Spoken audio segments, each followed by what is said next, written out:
Well, that was the Prime Minister speaking in Washington today after his meetings with the U.S. President and congressional leaders. This was a pivotal trip for the Prime Minister. Let's get an assessment of how it went from two people who know the Canada-U.S. relationship inside out. From Washington, we're joined by Laura Dawson, the director of the Canada Institute at the Wilson Centre, and with me in our studios here in Ottawa, Colin Robertson, a former Canadian diplomat in Washington and current Vice President and Fellow at the Canadian Global Affairs Institute. Good to see you both. Laura, let me start with you in Washington if I can. We know what Justin Trudeau was looking for when he met with Donald Trump, and that was clearly that the president be prepared, if he would, to intervene on Canada's behalf with the Chinese leadership. So let's start there. How successful was the Prime Minister's whirlwind visit to Washington today? I really think it's been as successful as possible under the circumstances. What I saw this time was a much more experienced Trudeau team on the ground. They weren't just playing up the pop star popularity. They really have developed a lot of contacts and connections with Republicans, with opinion leaders, and we really saw that in action. There was a reception last night that included Nancy Pelosi. It included the president of the Chamber of Commerce, Tom Donohue. It included Kellyanne Conway. So a lot of the movers and shakers are actually listening to the Canadians now. They figured out how to make headroads, not just with the progressives, but with the full spectrum of political influencers here in D.C. So that's very impressive. I think that as much as possible, the Prime Minister can get what he was looking for here. He certainly did everything he could do. He delivered the message very well that the USMCA is a good enough deal, a hat tip from Canada. So based on that, I don't think there's much more that he could have done here. Colin, what do you think? And in particular, about how the president seemed to essentially volunteer to go to bat for Canada on the Chinese detainee issue. No, and that was the win that was given to him without even having to ask. The president said, yes, I'm going to raise this if the Prime Minister asked. And of course, the Prime Minister has asked, and I'm sure it came up with President Xi. That is important because the Chinese are listening. The Chinese now, we've had the President of the European Union raise this, a number of other leaders raise this. I think the Chinese are a bit surprised, and we should be heartened that our appeal for broad support for our hostages is actually being heard, and especially important that the President of the United States said that he will raise this. Laura, was there a quid pro quo here, if I can frame it that way? We know what Justin Trudeau wanted from Donald Trump, and it looks like he got it. What did Donald Trump want from Justin Trudeau?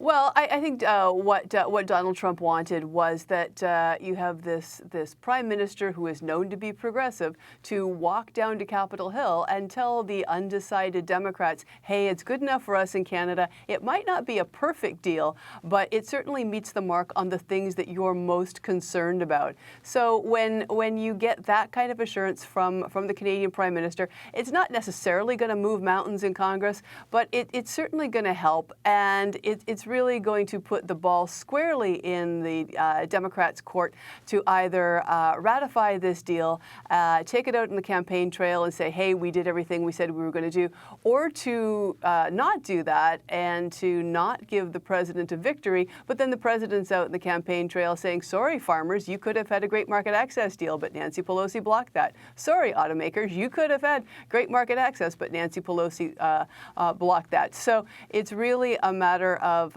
convincing the Democrats that it's a good enough deal, and Trudeau is the right man to do that.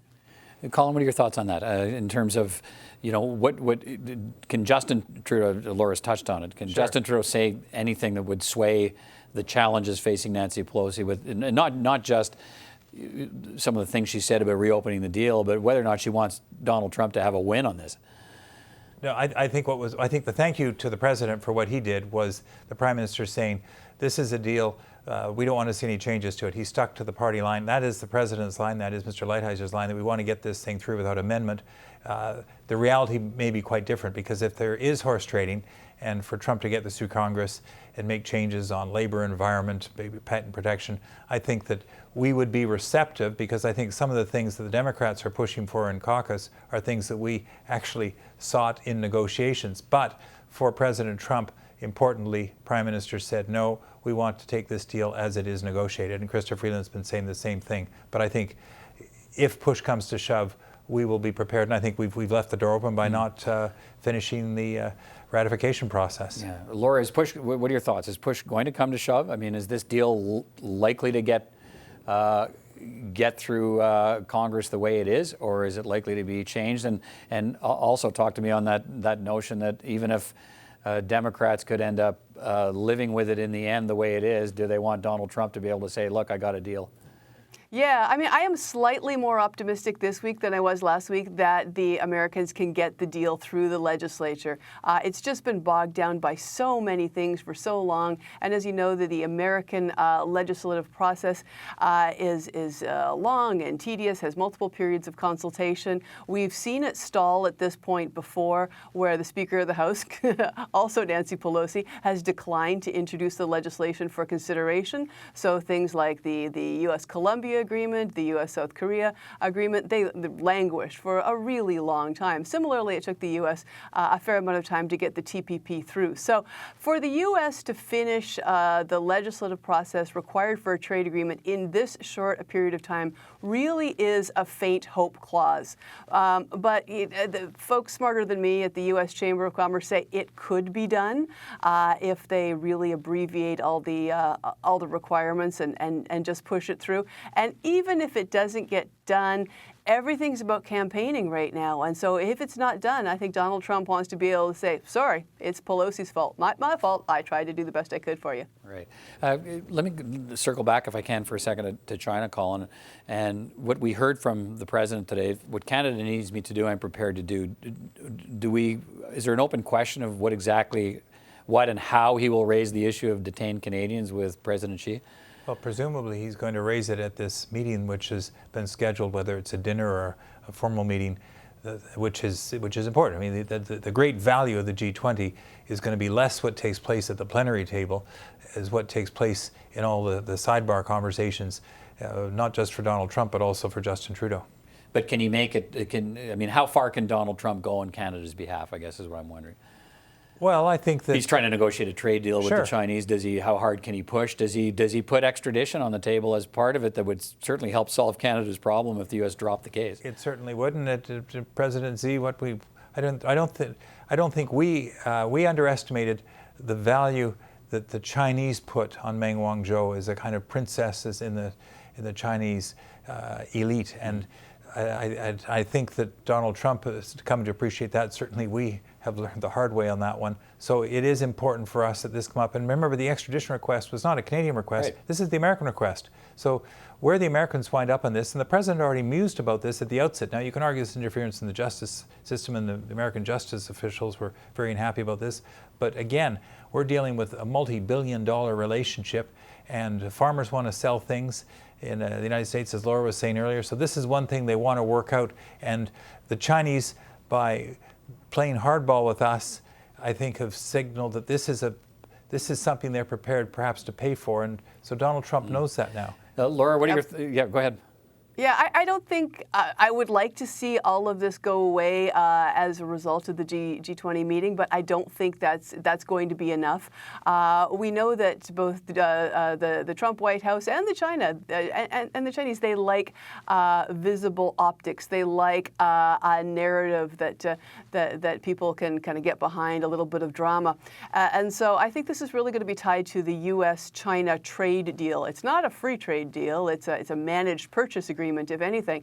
But I think that the president would like to be able to wrap up the Huawei extradition issue with the completion of a U.S.-China deal and put it in kind of a package. I think by the time we get to the G20, it'll still be a fairly intermediate stage, so they'll be talking about it certainly, but I don't think it'll be wrapped up until that deal is concluded, and I hope it is wrapped up when that deal is concluded. I mean, I'm no diplomat, but I'm wondering if in that conversation, I mean, if Donald Trump goes to bat for Canada and says, you need to release these 2 Canadians detained in China, what would stop the Chinese president from saying, you want to help your friends in Canada, drop the extradition case and watch how fast we release the 2 Canadians in China? Right. No, I think that's right. And I think I agree with Laura that this is still to play out. I mean, we've seen false hopes dashed before, and I don't see, given what the United States wants from China in terms of structural change, and where Xi Jinping wants. It's not just managed purchases, it's the other bigger issues that we're dealing with. That and I think that there's broader support now in the U.S. business community and in Congress to see these major changes, and actually amongst the allies too. We recognize that there's got to be a reckoning with China on how it plays in the world economy. Yeah. Final word to you on that, Laura. That's, I mean, so you did sort of touch on it. Does Donald Trump intervening, should Canadians hold out hope that having him go to bat for us at the G20 summit next week might fix this chill between Canada and China? Yeah, I mean, I'm hoping that the summit is the beginning of the solution. I don't see it as being the solution. And as serious and important as this extradition issue is for Canada and Canadians, I think we just have to look at this as the tip of the iceberg or the beginning of a very long series of events. This geopolitical triangle, U.S., Canada, China, is going to continue to be, I think, the dominant theme in our international trade and foreign relations over the coming decade. This is the beginning of many, many things, not all of them good, and Canada needs to figure out how to manage this triangular relationship successfully. All right, thank you both. Laura Dawson in Washington, Colin Robertson here in Ottawa. Always good to speak to both of you. Thanks for your time again today. Thanks, Peter. Thank you.